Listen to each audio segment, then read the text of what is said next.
మా ద్వారా ఈ కుకట్పల్లి ఏరియాలో నియర్లీ మా ఫ్రెండ్స్ వాళ్ళు 10 బళ్ళు తీసుకున్నారు.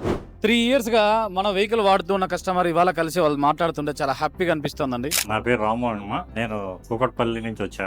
వేణు మోటార్స్ లో మేము వెహికల్ తీసుకున్నాం. థండర్ ధర్మవరం నుంచి తెప్పించుకున్నాం. ఈ రోజు వరకు హ్యాపీగానే ఉన్నాం. నా పేరు జనార్దన్ రావు, హైదరాబాద్ కుకట్పల్లి అమ్మ. నేను ధర్మవరం నుంచి 3 ఇయర్స్ బ్యాక్ థండర్ బండి తెప్పించుకున్నాను. 3 ఇయర్స్ నుంచి మంచిగా పనిచేసింది. ఇప్పుడు వరకు 15,000 కిలోమీటర్లు తిరిగింది. ఇంతవరకు అయితే ఎటువంటి ఇబ్బంది లేదు. మా ద్వారా ఈ కుకట్పల్లి ఏరియాలో నియర్లీ మా ఫ్రెండ్స్ వాళ్ళు 10 బళ్ళు తీసుకున్నారు. ఈ 10 బళ్ళు కూడా 1 or 2 ఇయర్స్ నుంచి అన్ని కూడా మంచిగానే పనిచేస్తాయి. ఎటువంటి ఇబ్బంది లేదండి. సో థ్యాంక్స్ అండి. సార్ చెప్పిన ప్రతిదీ కూడా ఫీడ్బ్యాక్ లాగా తీసుకొని భవిష్యత్తులో ఇంకొంచెం మనం మంచి ఇంప్రూవ్మెంట్స్ ఇంకా ముందుకు వెళ్ళాలని అనుకుంటున్నాను. నేను కూడా హైదరాబాద్ లో మన బ్రాంచ్ ఎక్కడ అని చెప్పి కొంతమంది అడుగుతున్నారండి. ఇప్పుడు కూడా వల్కంపేట ఎల్లమ్మ టెంపుల్ కి ఆపోజిట్ లో కొంచెం ముందుకు రాగానే ఆపోజిట్ లో మన వేణు మోటార్స్ షోరూమ్ అనేది ఉంటది. ఇది మన కంపెనీ ఓన్ అవుట్లెట్. మీకు ధర్మవరం నుంచి ప్రైస్ అయితే ఉంటాయో స్పేర్స్ కానీ వెహికల్ కానీ అన్ని కూడా సేమ్ ప్రైస్ ఇక్కడ ఉంటాయి.